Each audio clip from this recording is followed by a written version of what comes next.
Okay, I'm about ready to introduce you. So, hi, I'm Metta Spencer.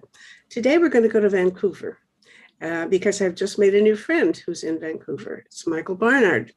He is a man of many parts. He obviously knows his way around technology, all kinds of technology, kind of a renaissance man of technology. And in fact, he's so sophisticated that I wouldn't dare try to introduce him and say what he does because I would be sure to mess it up. So, good morning, Michael. And would you be so good as to tell us a little bit about yourself so you can sort of do a self introduction, if you don't mind? What is this thing in the background? Well, thank you very much for having me, Metta. I'm very pleased to be here. The thing in the background is actually a project I'm working on with my firm Distance.com, Distance Technologies, and a local architecture practice, Human Studio Architecture and Urban Design, focused on increasing sociability in the built environment. That's a 5-story office building or 5-story residential building with a courtyard. And what we're doing is using 3D agents in a virtual environment to run around the building and encounter one another and determine which designs of the building are more sociable versus less sociable. And that's in line with my focus on public health and social good projects, which is the reason I'm here today. The public health stuff, I mean, we're doing in the middle of COVID, which Metta's, and I chatted about in our original conversation a week or two ago. But COVID is actually being managed in Canada by the Panorama Public Health Surveillance Project, something built in British Columbia, which I had the privilege of working on for 18 months. And it's the most sophisticated communicable disease and outbreak management solution in the world. It's used across Canada and the Middle East and still expanding. So public health is one of my backgrounds, and hence the sociability and avoidance of shut-in syndrome and social isolation and their mental health impacts are core to how I think about things. Wonderful. I see little green lines zigzagging around this building. Is this a kind of graph of where people move inside the building complex? Well, no, that's two agents in space who can see one another. The green line is the laser between their eyes. Oh, really? Yeah. And why are they trying to see each other? Well, just because when you walk out of your building, you see your neighbor, you'll say, oh, you start to learn to recognize them. You'll say hi. And then eventually you'll establish familiarity with your neighbors. And at a certain point you say, well, we haven't seen Fred for a while. I wonder if he's okay. So there's just a creation of community, creation of social environment. But that's not what we're here to talk about today. No. Today we're here to talk about another big part of my brain, not technology, not public health, but something that has strong implications for both technology and public health. And that's climate change solutions. So for the past decade, I've been strongly focused on that. I've been, I have an environmental management minor from U of T as part of my English major, which is separate from my computers and business degree, which preceded that. You see what I mean by a man of a Renaissance man? You're an English major who are also doing climate change. Well, we can talk about Margaret Atwood at some point too, because I was her clean tech consultant for a bit. So. Oh, okay, there you go. But the climate solutions, I've been focused on understanding the impacts globally. I've published on the implications for climate change from the literature, scientific literature, on Indonesia, on Libya, on Canada, on Canada's north, on many parts of the United States, Singapore, and Australia, just simply because it's interesting and people ask me, and so I end up writing something down. But I've also gone deep and wide on specifically the solutions. I made a choice a couple of decades ago, a conscious one, to be an optimist. And so I'm focused more on the solutions than not.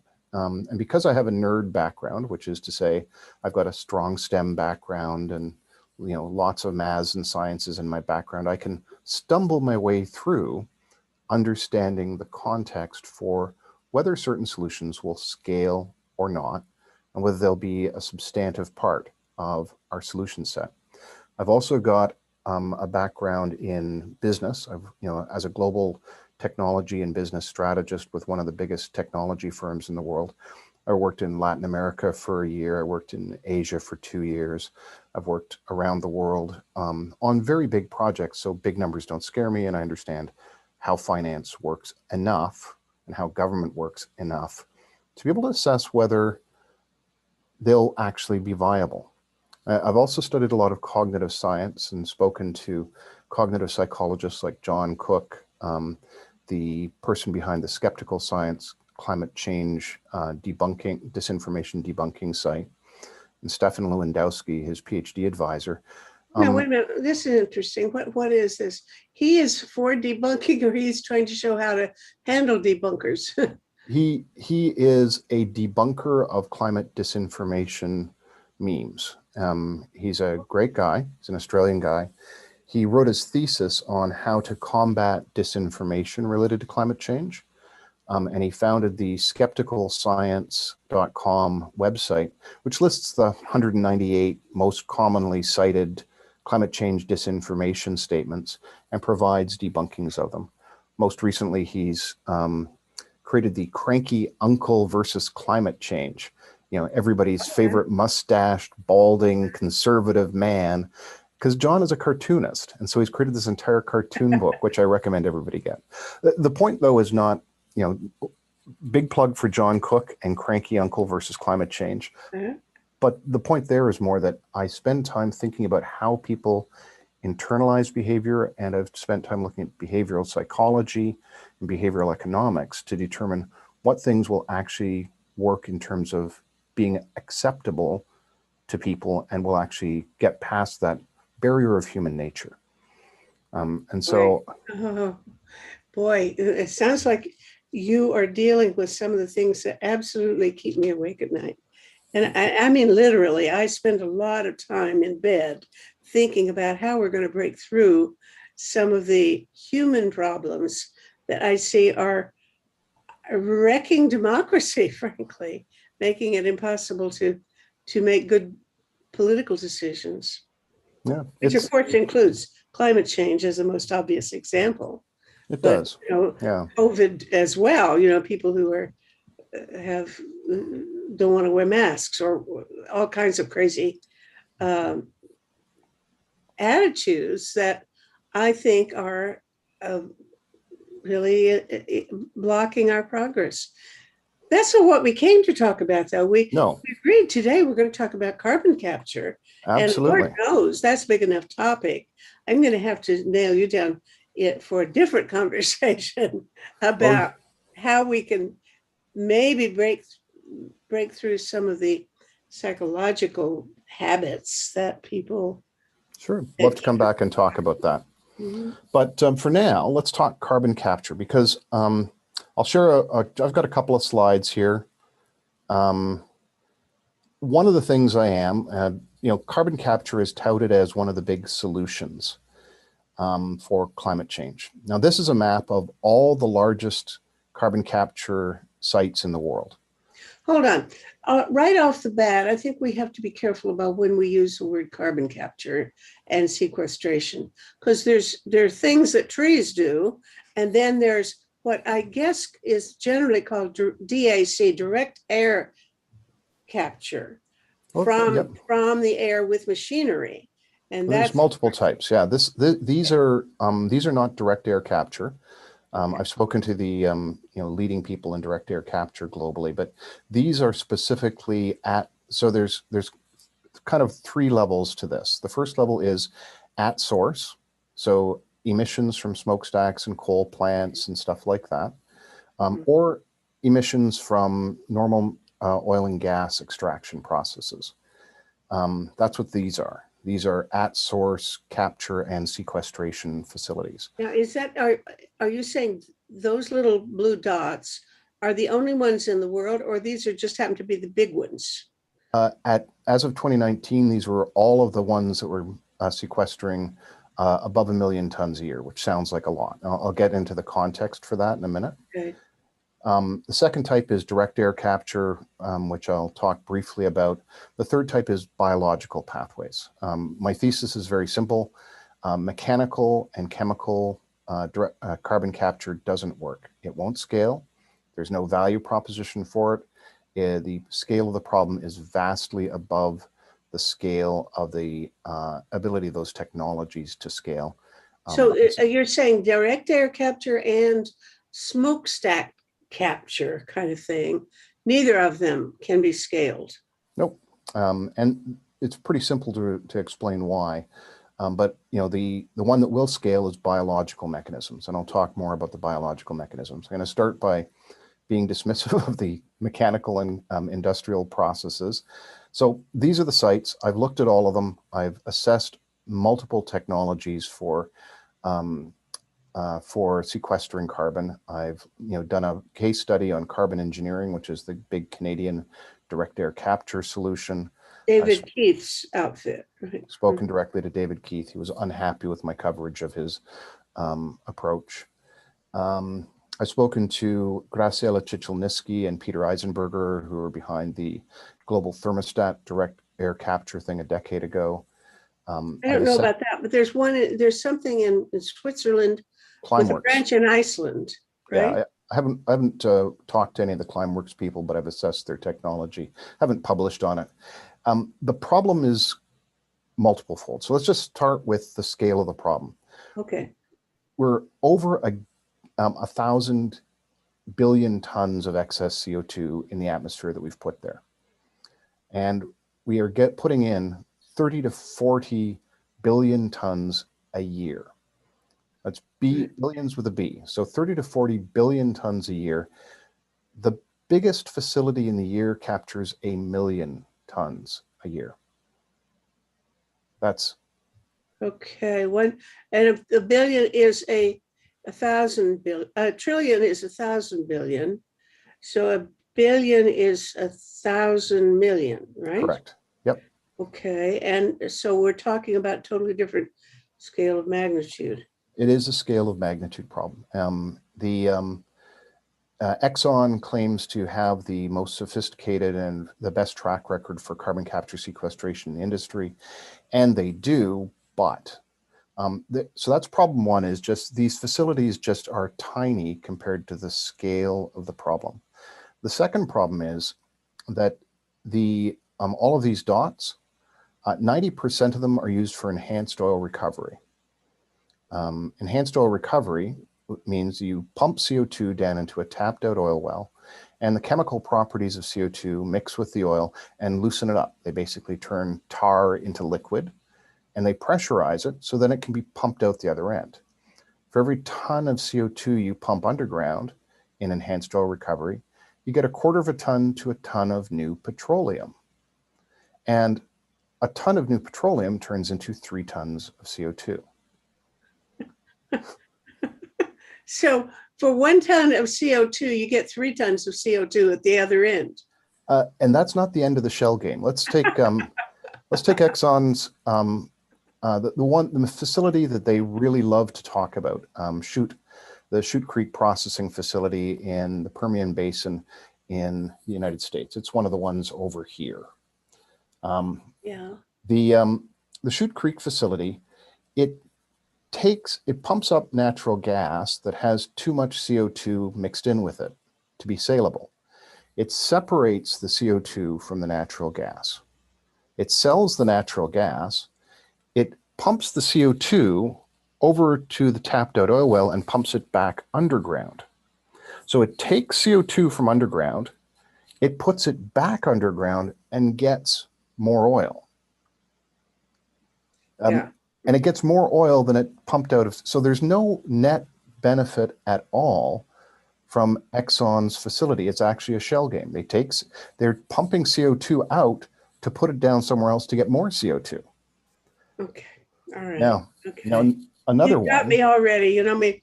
I'm not really good at arithmetic, and grade 4 was about my level.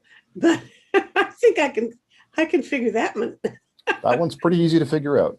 Yeah. Another one, which is a great facility, is the Sleipner facility over here in the North Sea. The Sleipner is, I think, Odin's horse or something like that. But the Sleipner facility is run by Equinor, which is the Norwegian national petroleum company.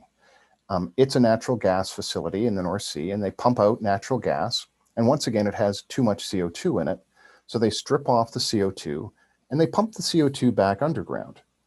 And when they pump the CO2 back underground, they get a tax credit for carbon sequestration. And so they've avoided about, by my calculation, about $1.7 billion US by taking CO2 from underground and pumping it back underground. Oh, Lord. Oh, So yeah. Now that right there, you just made the slam dunk case for carbon pricing as a carbon fee or carbon tax rather than a cap and trade kind of deal, right? I actually, there's different ways to sort out all of these types of things, but the reality is that all of these blue dots, 90% of them are just oil and gas companies creating more problems rather than less. If we take the natural gas that's burned from when the Sleipner plant puts CO2 underground, that natural gas goes on to be burned. So the CO2 they extract and then put back underground is a 25th of the CO2 that's created when the natural gas is burned. So there is no net benefit. It is I call carbon capture a fig leaf for the fossil fuel industry. Right, right. But So they're doing this, they're getting credit in the sense of like a cap and trade bookkeeping system, not because if somebody had to actually pay for every bit of greenhouse gas that was produced and emitted, then this couldn't happen, right? if they actually had to pay and they had to add it to the price, then the economics of oil and gas would be very problematic. If we think about the North America, the oil sands that you and I contend with as Canadians as a concern, let's take carbon capture, sequestration, and use. There's a global market of 230 million tons a year for all carbon capture, use, and sequestration. So 230 million tons a year. Global market for, what do you mean by a global market for it? So CO2 is a commodity. It's like, it's well, like baking soda or oil or water. It's something that gets purchased in bulk and used for various things. Like CO2 is used for carbonation. But there's so much more of it that it's amazing that anybody would pay to get it when the whole problem is trying to get rid of it. I'm not going to disagree, but there's a $230 million market for it. People pay for its use. Enhanced oil recovery is 70 to 80 million tons of that global market.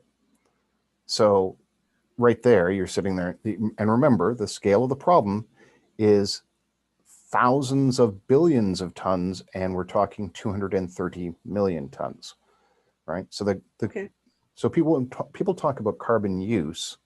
They're talking about not the enhanced, they're talking about 230 million and trying to make that into billions. There's no use for all that CO2. Right. Yeah. But people do buy CO2. Greenhouses use CO2 to enhance growth. Soda pop factories, presumably. Soda pop companies use it. A lot of it's used to create fertilizers. Oh. Right. And fertilizers we need, right? We don't need billions of tons of fertilizer. So, if we think about the oil sands, the way I worked it out is I calculated the total emissions from extraction and processing of oil sands petroleum, the thick crude that the Alberta produces. Alberta's annual emissions alone, just for that, not for using the oil, not for burning the oil, just for extracting and initial processing, are as much as the global use of all CO2 for all enhanced oil recovery. Just one province of one country already blows the budget for that. And so this is the scale problem. If there's the scale problem and there's the bait and switch problem. The fossil fuel companies are doing a lovely bait and switch. They get their social license to continue to extract oil, and they convince everybody that all we have to do, we can capture it and we can put it somewhere.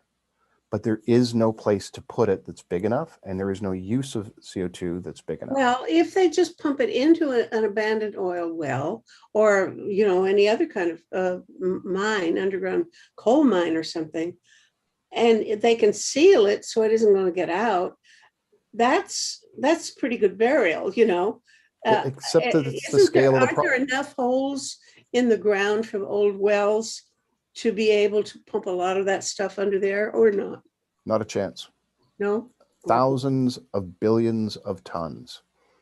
Okay. That's the scale of the problem. We don't have room for it. There's nothing mechanical that can deal with that. There is a solution though. So I do, as I said at the beginning, I do want to show you this chart that I created. So one of the things I did in 2019 when I was looking at these sites, I did an assessment saying how much had actually been captured, and the 45 million tons for the global carbon capture and storage market from 1970 through to 2019 includes the most generous calculation I could do for the enhanced oil recovery people. So for the enhanced oil recovery, I asserted that they would get 0.25 tons of oil for a ton of CO2, which is the low end of the scale, the minimum end. And then that turns into 0.8 tons of CO2 when it's extracted. So I'm giving them a 20% credit for enhanced oil recovery. In reality, as I said, it's typically going to be 2 to 3 times the CO2, but I was trying to be generous, right? And being generous, they've captured 45 million tons of CO2 since 1972. Remember, the scale is billions and thousands of billions of tons.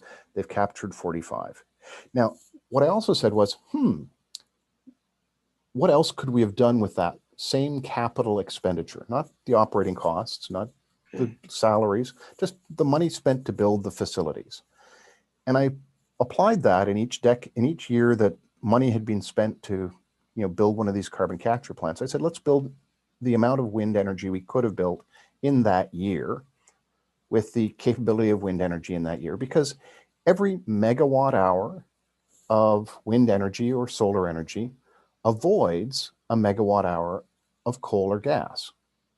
And so you can say, if I've got a megawatt hour of wind energy, electricity from wind, I've avoided a megawatt hour of coal and gas. And that's an average of about 750 kilograms of CO2 from those sources. It's about a ton of CO2 from a megawatt hour of coal, and it's about 500 kilograms of CO2 from a megawatt hour of gas. And so you can average those out, right? So what I did then is Say I that said, again now. Compare this gas and coal. Say it again. So coal is a lot more carbon. Gas has some hydrogen in it. So the coal, when it burns, produces more CO2 than the gas does, about twice as much. So you get about a ton of CO2 from a megawatt hour of coal. That's how much it produces. And you get about a half a ton of CO2 when you produce a megawatt hour from gas generation. A megawatt hour is, you're talking like a measure of electricity production. Yep. Now you've got a home and I think you've got a condo, but if you had a detached home, the average Canadian gets about 10.7 megawatt hours of electricity they use every year for their homes, right? Okay. So that's your carbon debt. If you got 10.7 megawatt hours and you're in Alberta, where the total CO2 per kilowatt hour is 790 kilograms per megawatt hour, you're creating like 8 tons of CO2 just from your electricity in Alberta. And it's much lower in BC and Quebec and Manitoba and Ontario. But so my household, my apartment is producing about that much. Your apartment, probably not, because you're in a condo in Toronto. You're probably in the 6 megawatt hours, and you're on the Ontario grid. So the Ontario grid is about because of nuclear and the wind energy that hasn't been shut down by the Ford administration, and the solar that's in there that hasn't been shut down by the Ford administration. It's actually got pretty reasonable CO2 per kilowatt hour. It's like about 200 kilograms for a megawatt hour. So for your carbon footprint for electricity, you're probably about 1.2 tons a year just for your electricity use, because you're in Ontario. So it's not, it's better than Alberta. Okay. and there's a couple of reasons for that. You're in a condo, so you're sharing heating and cooling with your neighbors, Hmm. right? And so that's an energy efficiency matter. And secondary, you have a smaller space, so that's an efficiency matter. And third, you're on a grid that's not as dirty as Alberta's. But point of that is we can actually make a comparison. We can say we know that every megawatt hour we produce with wind or solar displaces fossil fuel generation, Yeah. right? And so I made I some, never thought about it that way, but yeah, you could put those on the same graph, can't you? yeah, and I did. Yeah. Here's the graph. Yeah. So Okay. this one basically says, given the most generous reading of the enhanced oil recovery, and given the most conservative capacity factors and ability and costs for wind energy, we would have avoided about 3 times as much CO2 emissions just by building wind energy instead of all the carbon capture that's being built globally everywhere in the world. Okay. Now I'm trying to imagine what my friend, I have a friend who's enthusiastic about the idea of carbon capture, not direct air capture, but carbon capture. She thinks that's we should put more into it. Now the question I've imagined she would ask is, what are how difficult is it to create such facilities for carbon capture at source as compared to the building a wind turbine, for example? I mean, if it's a whole lot easier to put some sort of little gadget on a smokestack, then it might be worth doing anyway, even while we're trying to switch over to wind energy, because they say it inevitably will take a long time to make that transition over to solar and wind. Now, Sure. I don't know whether, of course, I'm imagining what she might say, but is that the kind of argument that you would have to answer? Sure, and I'll answer it very clearly. So in Saskatchewan, we have the Boundary Dam project. That's a coal plant that had carbon capture and sequestration bolted onto it. And the carbon that was captured was pumped underground for enhanced oil recovery in Saskatchewan. The idea was the enhanced oil recovery revenue was going to pay for the carbon capture. The problem is, there were 2 problems. One is it ran at 40% of projected efficiency for a year and a half and nobody noticed. Second, it cost a lot more than they expected. So now every megawatt hour of electricity has a wholesale cost of $140 per megawatt hour. Now I'll turn that into kilowatt hours because you pay about 12 cents per kilowatt hour in Ontario. Well, in Saskatchewan, the wholesale, but that's your retail cost with all the other adders, the wholesale cost of electricity for this Boundary Dam facility was above Ontario's retail cost and close to Saskatchewan's retail cost. It was just too expensive to operate. So while they're keeping it running, the Saskatchewan Power Utilities and the Premier said they'll never build another one and they're not expanding carbon capture in Saskatchewan. So that's a Canadian example. Now I'll give you the Petra Nova example down in southern United States. There's a big coal generation facility. They have, I think, 12 boilers on the facility, and they bolted on carbon capture to one of them. The idea being that they would, test this out. So this is only one boiler out of 12. So they're already down at 8%. But then they were only capturing about 30% of the CO2 that was coming out of the boiler. And this is actually fairly standard efficiency for at-flue capture. It's easy to capture 30% of it. It gets increasingly expensive to capture 100% of it, right? And so that place, they spent billions of dollars and it failed. They've actually removed the carbon. They actually had to set up a gas plant, a natural gas plant, to create the energy to capture CO2 from the coal plant. Because capturing and running a carbon capture process takes energy. The big part, which I learned a decade ago, is that every CO2 capture process uses a chemical or sorbent-based technology, which requires a bunch of heat then to separate the CO2 from the thing you've captured it with. And that heat has to come from energy, and typically that comes from natural gas. And so you kind of sit there and you look at this and go, say, we're going to spend a lot. Like, we talked about David Keith and carbon engineering.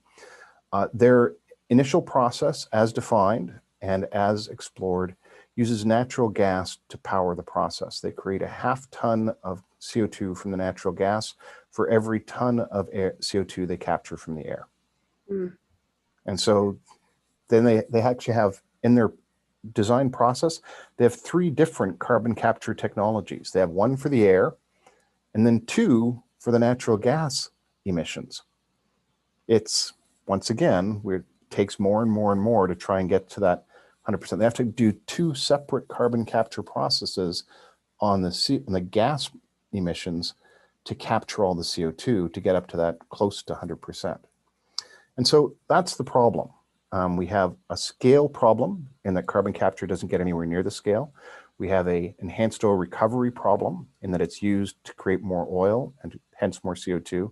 And we have a shell game problem in that most of the stuff that people are claiming value from, the CO2 was already sequestered underground. They pulled it up and put it down somewhere else. And then we get to the air carbon capture problem. The air carbon capture problem is Houston Astrodome. It takes 1 point, you know how big the Houston Astrodome is, right? It's one of the biggest enclosed spaces in the world. It's this enormous building. It takes 1.1 Houston Astrodomes worth of air to get a single ton of CO2. Because CO2 is really diffuse. It's a great space blanket that it's making our atmosphere warmer. But I did promise, and we only have 28 minutes left, so I want to start talking about the solutions, because I'll make it really clear the technical and chemical solutions that people are touting, especially the fossil fuel industry, are not fit for purpose. Okay. But there are solutions. Oh, there you go. There's one of them. You're going to make me happy now, because I've been saying forestry and agriculture, hooray, hooray. Yep. And this is the agriculture side of that. So right now we've got a bunch of the Earth's surface under agriculture, and that agriculture is pretty crappy. It's it emerged out of subsistence farming globally, and they figured out they'd break up the Earth. You had to break up the Earth to remove the boulders and stuff like that.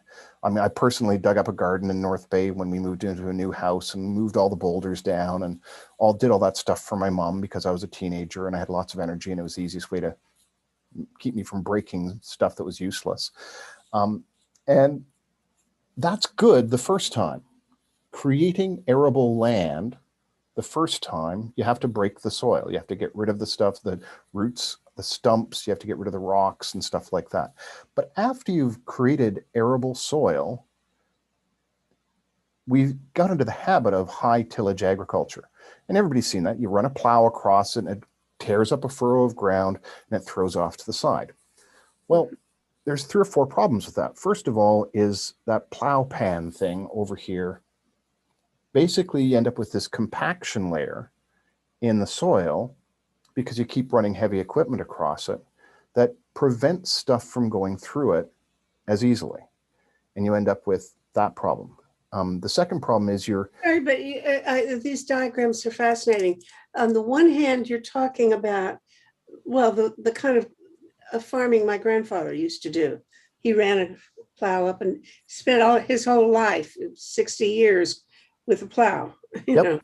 Now, but now this, you've got rocks and layers of all things, but this plow pan, the thing that you're saying gets hard, is way down there. It's not up toward the top. Is that right? Yeah, it's 20 centimeters down. That's like almost a foot down. I didn't know that. So the top part is still fluffy enough, but it's way down there that it gets packed in. So that's problem 1. Problem 2 is you can see the root network on the right. What happens is that every time, actually, I'll do statement 2. Statement 2 is every time you run a plow across that top 20 centimeters of soil, what you're doing is you're ripping it up and you're turning it over, and then the biomass that's in the soil, a lot of it immediately decomposes, emitting the CO2 that it had captured. So if you got some corn roots in that top 20 centimeters or some roots from some grain or something like that, what you're doing is you're enabling it to decompose rapidly. And when it decomposes, it emits CO2. Mhm. And so when you till, one of the first things you're doing is you're automatically getting rid of the CO2 that the root structures of your plants had put underground, at least for a while, right? Because underground, they still decompose just more slowly and differently. And there's different things that processes that go on. But the third problem is kind of a bigger problem. When you till, you've got that plow pan, you don't allow that network of biopores to draw the carbon down underground where it can be sequestered for the long term. So you've got a short-term carbon sequestration problem. Every time you till, you throw a bunch of CO2 that was captured in the previous tillage into the atmosphere. But two, there's this lovely thing called glomalin. Now, Never heard of glomalin, it. I know, who has? Nerds Glomulin. like me. Glomalin, glomalin. Now, glomalin is a protein which exists on fungus threads underground. So underneath, I don't know how much time you spent talking mushrooms with people, but mushrooms are a huge deal. This mycelium networks underneath the ground are this massive alternative layer. If you read The Wisdom of Trees, what is it? It's this great book by a Canadian about trees, The Secret I Life think of I Trees. know. I think I did. I read a book like what you're describing, whether same title, I don't know, but about trees having a social life. Yeah. And part of it is the types of fungus that exist underground. Yeah. Now, the value proposition here, I looked at the CSIRO. I rarely say that acronym out loud, but that's the Australian primary scientific research facility that has done a lot of work on climate change and climate actions.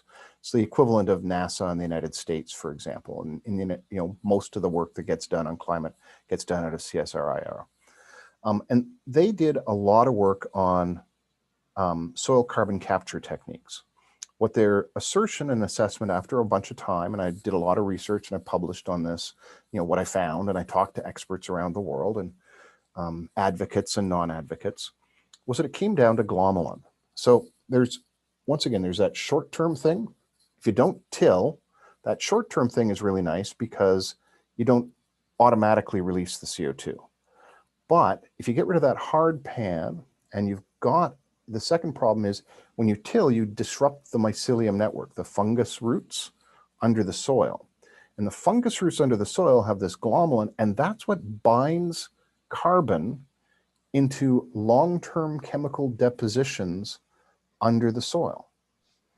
So it takes about 150 years for the glomalin pathway into long-term sequestration to occur. But every time you till, you disrupt that pathway. And so when we move to low tillage agriculture, from a carbon sequestration perspective, we automatically get the short-term benefit, which is useful for a decade or two, which is good. But we also disrupt, when we go to low tillage, we also started enabling this long-term pathway to occur. And so all of the land that's under agriculture, we want to turn into low tillage agriculture to allow both the biopores to get the glomalin process going and to prevent the biomass that's under the soil from just automatically turning back into CO2. The good news there is that's a big win. If we turned all the agricultural soil, we get 20 or 30 years worth of stuff because soil stuff scales. The mechanical and industrial stuff doesn't scale, but we have a lot of land under agriculture, right? And there's two aspects to this that are worth thinking about. Three or four, actually. The first one is about 80% of the land in the world is under control of corporate agribusinesses. 80%. Yep. Ooh, wow. Smallhold farmers are a rounding error. I Oh, People get annoyed with me because I don't really care about family farms unless there are. okay. All right. All right. I'm I'm following you with enthusiasm. I'll tell you why, but go on. Yeah, because it's much easier to change an agribusiness's practice than a family farm's practice. There's only a few hundred agribusinesses that control the vast majority of the land under agriculture in the world.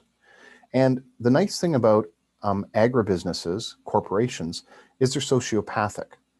They're highly rational and they seek maximum value. And they do it with spreadsheets and things like that. They do cost benefit analyses. They don't do it based upon what they think is nice. They do it about what maximizes their value. And that's good because that means policy levers that provide carrots and sticks will actually change their behavior very rapidly. You can go to those several hundred small number of agribusinesses and you can incent them to go to low tillage agriculture, and you can penalize them for not doing it. And you have a small number of actors and you can get a large benefit from it. You can also institute corporate monitoring programs with mandated monitoring of fields, and then you can put in place penalties for false monitoring. And you can do that because you've got a small number of actors again, right? If you Mhm. wanted to go to, the second problem is a lot of the smallhold farmers are subsistence farmers or close to subsistence farmers. And subsistence farmers are calorie strippers. They strip every calorie they can for heat and food out of the atmosphere. If you look at Haiti versus the Dominican Republic, down in the Caribbean, they're the same island. I've seen pictures. One half is brown and the other half is green. And that's because on one half, Haiti is a very poor country, and they've got subsistence farmers everywhere, and they strip every calorie, including cutting down every tree to heat water for their family, to be able to cook food so they don't die of food poisoning. And so we've got to move all the smallhold farmers, the subsistence farmers, off the land. We can't prevent them from being on the land. We have to move more to agribusiness, which really is counterintuitive. But we actually have to give those subsistence farmers, those people in poverty who are stripping calories, something other to do, a universal basic income, guaranteed jobs, something, so that they stop stripping the calories and that land can go fallow again. And that's the third part, is a lot of the land that we have under agriculture today is wasted. The land that's in agribusiness land is highly productive. The Green Revolution is almost entirely an agribusiness revolution, and that's been a massive advantage over the past 100 years. And smallhold farmers, a lot of them are subsistence farmers and they have very poor yields per acre. And it's hard to change them because they speak 500 languages and they've got to feed their families and they've got to feed them today, right? And so avoiding that means giving them something else to do, and giving them enabling them to feed their families, and moving to agribusiness. Let me say where I mean, you are setting me up to have such fights with all kinds of people, You said your father was a farmer, right? Absolutely, all my friends are going to say, no, the way to go is to try to give land back to small farmers, Oh etc. God, no. Okay, but the other thing is, I have done a couple of shows with a guy named Tom Newmark, who is the head of something called the Carbon Underground. He has a farm in Costa Rica, kind of a demonstration project of how to do it well. He's a wonderful speaker. I mean, he's a very fun person to talk to, but very smart. And some of the people of my community, my network, who watch this say, "Oh, that guy is a greenwasher," because his argument was very similar to what you're saying. He says he works with going out and trying to deal with government officials, but also corporate leaders in the food industry, because he says they are the people who are going to make the difference. They can put pressure on the people actually on the ground digging holes or Yep. whatever, and that they know that we're ruining the soil and we don't have that many crops left in the soil before we're all going to starve to death from Yep. depleted soil. And so they are aware, the corporate industry and the food they're aware that they're going to have to make some changes. So they're the place to go to get some changes made. And so, my friends say, no, this guy is giving a justification for this corporate world in which it's going to, take power away from ordinary citizens, the good yeoman farmer who was the backbone of democracy, and the, Jeffersonian theory and so on. All of that is, he's undermining that. So here Well, you are, just making a situation where I have to walk in and talk to these people. I don't know whether I'm up for it. last Okay. couple of things about this. I'm going to talk directly to this point. In 1800, 95% of everybody were involved in agriculture, directly or in secondary roles related to food distribution. Today, it's 3%. Those 92% of people are people who go to universities, make computers, who do financial banking stuff, who are the knowledge workers and who have leisure to create art. The art of history is the art of the 1%. The art of today is the art of the 80%.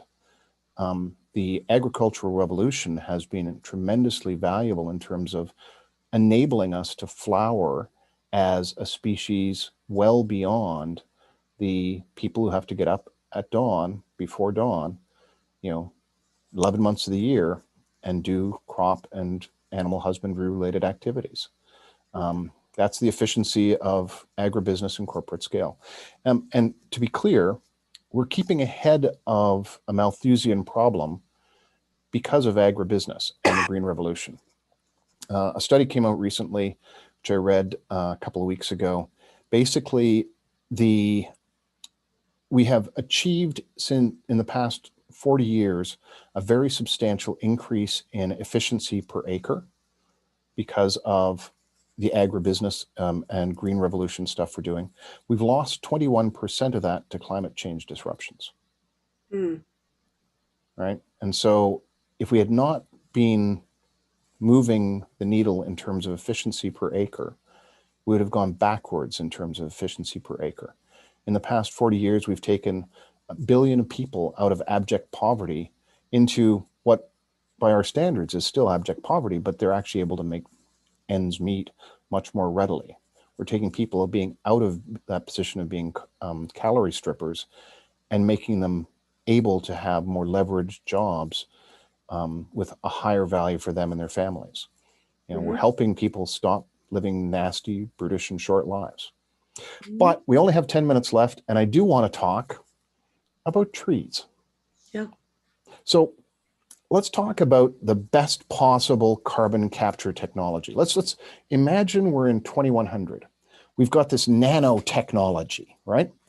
It's a small, compact thing, and you throw it on the ground, and if there's water and soil, what it does is it absorbs some of the water and it starts to grow, and it shoots solar panels above ground to capture the sun, and it shoots little pipes down under the ground, and it builds them underground to get to water, and it builds it up, and then it builds out these pipes to give a scaffold to keep the solar panels erect, and it drives the solar panels upwards to maximize the amount of light that hits the solar panels.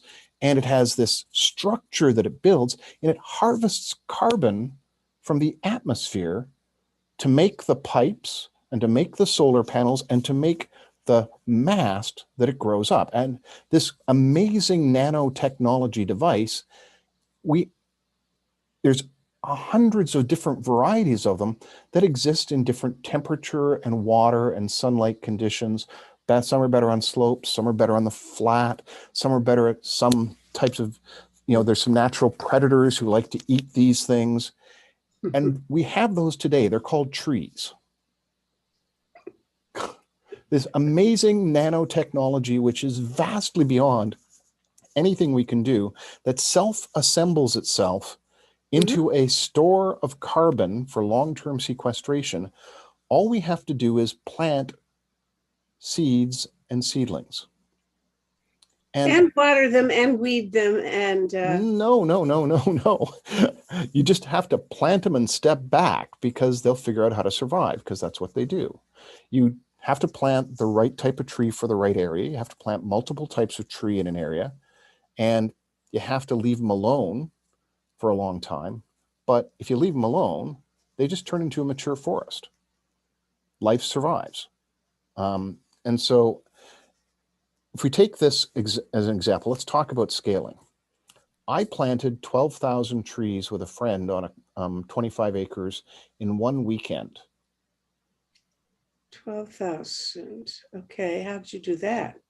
Well, he rented a tractor and it had a trailer behind it, and the trailer opened up the soil, and we had racks of seedlings, and I sat on the trailer and I reached over and I put a seedling down into that opened up piece of soil between my legs, and then it closed it up behind me, and we just kept driving all over his farm, planting black walnut and pine and beech and oak and maple.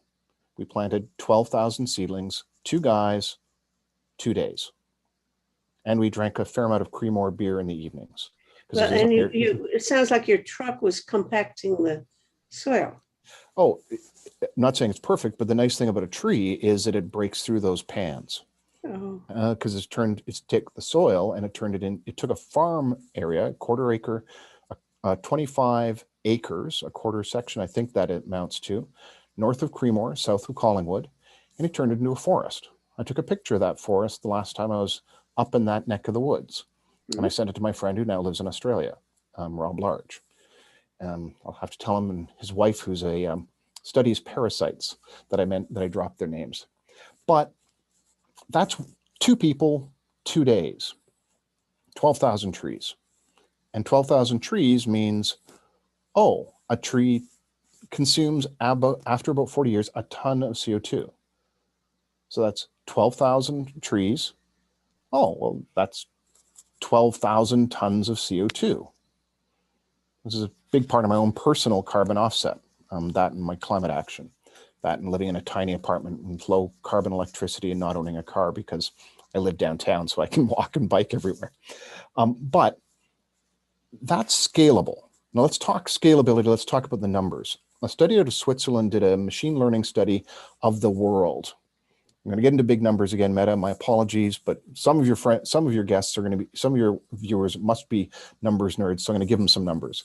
We used to have. You're talking about these Zurich people with their trillion trees? It's the trillion trees people.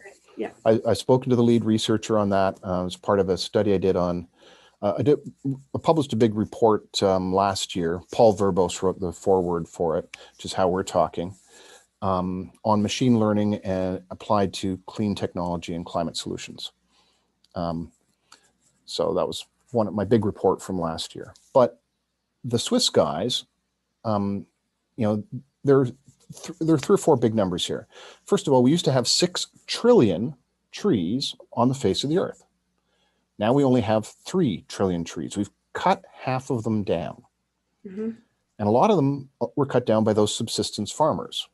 Because they had to strip the calories off the land, right? It's just, we're locusts. As human beings, we're locusts. We can avoid being locusts with intelligent practices and the right stuff. So we need, the machine learning people said, the Swiss people said, if we planted 1 trillion trees, we'd get a bunch of carbon benefit. It's about equivalent to changing agriculture. We could get like a couple of decades worth of emissions captured before we lose ground again, right? And once again, that turns into the glomalin pathway exists in forests as well. And so we have that long-term carbon, 150-year long-term permanent carbon sequestration as well. But 1 trillion trees is a lot. I recently ran the numbers for Pakistan because I did. But also you got to really plant 2 trillion because half of them are going to die. But the other nice thing about forests is once you plant a tree, it'll plant other trees by itself, Mhm. right? And so you don't really have to plant 2 trillion, because you plant a trillion in the right way. No, you're not going to get more than half of them survive. Oh, I've but the talked point to, is, if you plant a trillion, another trillion will get planted by the trees themselves. It'll just be a year or two behind. except that trillion trees has to survive and plant the next trillion, Yeah, it and does. half of them don't. I'm not disagreeing. Point is that, if we get to a trillion trees, we've got a win. Yeah, Um, sure. you know, It's certainly better than nothing. Now Pakistan has made a commitment Yeah. to plant 1 billion trees. Yeah, look, a trillion is 1,000 billion. So Exactly. a lot of countries go around saying, oh, we're going to plant 1 billion trees. Ha, well, you and 1,000 other countries, we might get there, but Well, I'm and sorry. this is the point of scaling, right? So Yeah. how do we scale? So what is the scale for Pakistan? So I did a calculation. I said, let's assume that we have 3 different numbers that we would apply in some blend to figure out how many trees a country should plant. And so I said, maybe the gross domestic product compared to the gross domestic product of the world. That would be a good ratio, right? And Pakistan has 216 billion annual GDP, and there's about an 80 trillion annual GDP. And so that one says they should probably plant 2.5 billion trees. So 1 billion trees isn't far off. From a population perspective, there's a different ratio. And from a land mass perspective, there's a different ratio. You kind of add those up. So they should be planting somewhere between 3 and 10 times as many trees, given those ratios. Now, Okay. but the bigger the country, and the more GDP, probably the more trees they should plant, right? And so Canada, with our massive wheat fields and our, on some semi-arable land, we got a lot of trees up there already, but we clear cut a lot of trees too. I've walked through clear cuts. They're nasty places. All that non-arable land in Haiti, all that arable land in Haiti, which is currently stripped for calories, that brown land, we should be planting it with trees. We should, I worked it out. It would take about 8% of the total land mass of the earth to plant 1 trillion trees. It's only 8%. That gives a lot of trees, right? So that's not bad. Yeah, but a lot of those, that 8% is places like the top of a mountain where there are no roads and you can't get people in to do the planting, et cetera. Oh, but that's trivial now, because now we have tree planting drones. We've got these industrial scale. Yeah, but I looked into those tree planting drones and they're not nearly as good as I would wish. I was so excited when I heard about tree planting drones, but their survival rate, it varies from what kind of tree you're talking about. But the people I've talked to who have actually done some studies of it, first of all, the companies won't tell you what their mortality rate is. They don't even want to talk to me. But the people who've done some research also don't want to talk about it because it's not very good, the results. Yeah. Point is, though, do we care if we plant 10 seedlings to get 3 survive? Personally, I don't, because seedlings are cheap. We can overplant, to your point. Similarly, let's just take China, because we've only got like a minute left. So let's take China. As of 2016, China had been planting trees as an intentional practice for 26 years. They started in 1990. At that point, they planted an area the size of France with 38 billion trees. So they were almost 4% of the way to the trillion trees by themselves. Wow. And then in 2019, they actually diverted 60,000 soldiers from the Red Army to plant trees. So China, and once again, this is a calorie stripping story. During the mistakes of the Mao era, they devastated the landscape. They devastated the environment, and now they're making up for that. And in part, they're doing it for the secondary benefits of trees. They're doing it to reduce air pollution because trees make the air clean, and they're beautiful, and they provide natural place habitat for all sorts of things, and they provide durable wood products for engineered hardwood construction. and for other durable wood products which sequester the CO2 permanently in a different way than the glomalin pathway. So we can plant 1 trillion trees, we can plant 2 trillion trees, we have the technology, we can do this, we can change agriculture, and those are scalable, effective ways that actually have marvelous secondary benefits for humanity. But the entire mechanical and chemical stuff, it's just nowhere near a tree or a field. You know, I'm 1,000% in favor of everything you're saying. And, you know, I've seen some issues about how hard it'll be to do, but I really do think this is the way to go. And my concern is with people who say, we don't really need to do that. All we really need to do is reduce carbon emissions. And I say, it's way past the point where carbon emission reduction will do the job. We have to actually take stuff out of the air, and the trees and agriculture are easily the most promising way to do it, for sure. Easily. And the last thing I'll say on this is that I read a study recently of case studies of policy globally, 7 case studies of country policy, and all those case studies, almost all of them except for oil producing countries, were focused on biological pathways for carbon sequestration. The world's governments get this. We get a lot of PR from the fossil fuel industry about carbon capture. The average citizen doesn't get this, but government policy advisors do get this. Well, this little video is going to help move the public opinion. That much, anyway. This has been not only fun, but very, very enlightening. Yeah, you've brightened my day for sure. And I'm looking forward to the next one, because we're going to have these conversations about once a week for a while, right? Oh, we've got a few other things to talk about for sure. Meta, thank you so much. Thank you so much. It's wonderful. I'm really looking forward to more of this. Bye-bye.